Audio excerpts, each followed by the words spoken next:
with an organization called His Voices from the Triangle area. We work around the state of North Carolina to help bring important issues into people's dialogue and conversations with each other. And the last 3 years, we've been working on a project called Home is Not One Story. We started talking about home and homelessness with people who live around our state and realized that the face of homelessness is a whole lot bigger than most people realize. So we took the opportunity to talk with and record refugees, immigrants, families escaping domestic violence, foster youth and young adults aging out of the foster care system, people who were living in campgrounds and in motels, folks who were living in their cars, as well as veterans, and a lot of people who've been affected by the economic crisis and medical issues. And what most everybody said is that the general public doesn't understand homelessness in any real or profound way. And we also created a stage piece. So what we're doing today is we're going to share with you some of the voices from around the state who wanted to talk about home and homelessness. So thanks very much, and we'll get started. I'm 12 years old, walking home from school, and I see my aunt waiting for me. Rush upstairs and pack as we're leaving, and poof, 1 minute you're hanging out with your friends, and next you're never going to see these people again. My mom filled this big white bag with bread and cheese, sardines, and warm clothes, and I was in charge of holding it. My mom was hanging on to my brother, I was hanging on to the bag, and my aunt was hanging on to me. And I remember walking through the port where all these people were screaming and yelling and listening to the gunshots and being so scared. I didn't have nowhere to go. I was 19, selling drugs, sleeping on sewer crates and benches. And then this dude I met at one of the shelters, he came up to me with this little girl. She was maybe 2 or 3, handed me a birth certificate and a bunch of documents like, do the best you can do.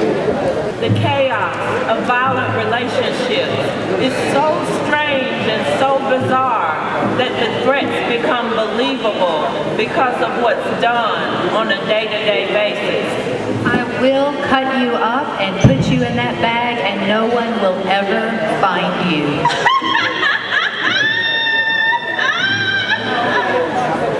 My husband had listening devices professionally installed on telephones, under beds, behind dressers.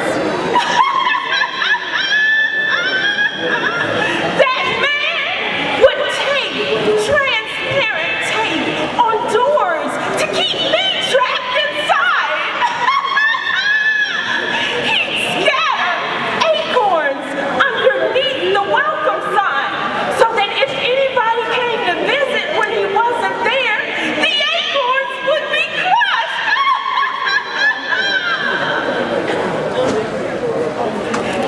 He'd take me on rides to deep wooded areas in the country and tell me how he could kill me. And nobody would ever find me. He threatened to harm my children, my family. He was trained as a Navy SEAL. It was believable. Post-traumatic stress disorder has a real stigma in the military. Anything helping you has a real stigma in the military. You can't be sick.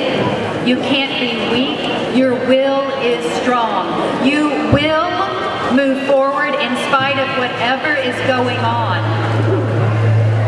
Unfortunately, sometimes when you go forward and don't allow yourself an opportunity to heal or say, I need help, or grieve, you damage yourself.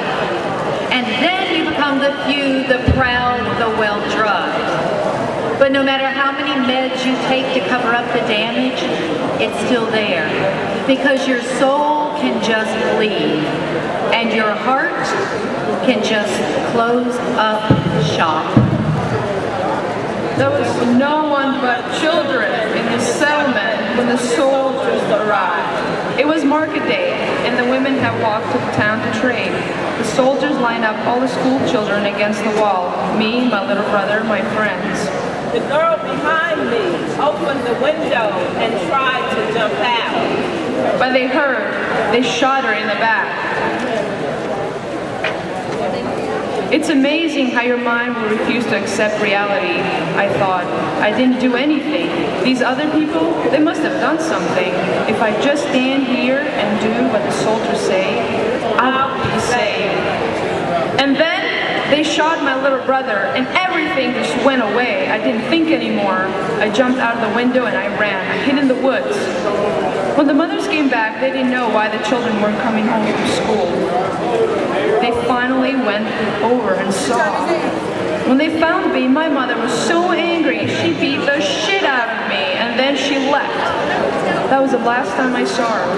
And I just remember, like everyone digging, we had only 2 or 3 shovels. So people were using plates and even their hands. They tried to lay the bodies real nice, but you know you can't. There's no way you can make almost 40 dead children look nice. And I said, we gotta go! We gotta go!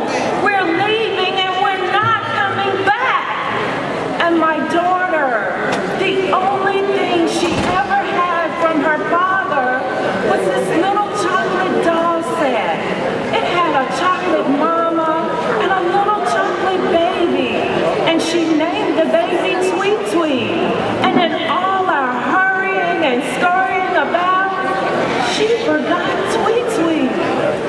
And I remember driving away and her screaming from the back seat, Mama, Mama, I forgot Sweet Sweet. I forgot Sweet Sweet. You know, I think that every other time before that, I left carrying just a little bit of hope with me. And that last time, I left that hope in that house. I was a registered nurse, then I got lupus, rheumatoid arthritis, and I haven't worked in 2 years. And I'm still waiting for my disability hearing, still waiting. After the wreck, I had to relearn everything. How to walk, I couldn't button buttons, couldn't even focus my eyes. I applied for disability, denied. You can hire a lawyer to find out why, but nobody does. You just apply again. Everybody knows you get denied the first several times. It's their job to tell you no, hoping you'll give up.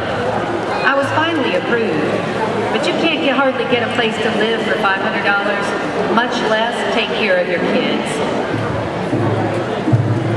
After a year, I was diagnosed with spinal arthritis. I couldn't stand to sit more than 15 minutes at a time.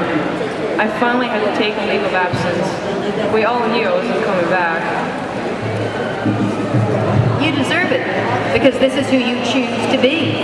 So, I mean, if you don't have enough to eat and you're just kind of living in your car, that's what you chose. Just stop being gay. We'll welcome you back. But you know, it's not really a choice you can make.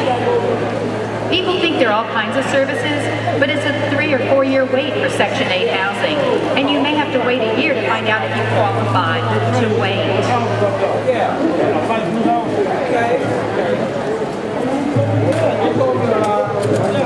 I do believe some people think housing is a privilege and not a right for human beings. I do believe that some people that I work with look down on people who are substance abusers. I don't think they understand the true nature of addiction. Who's got to get clean when they got nowhere to live? I just don't think they get it. I think some people should be working at the post office. So thank y'all very much. Those are some of the voices from around the state of North Carolina talking about the issues around home and homelessness.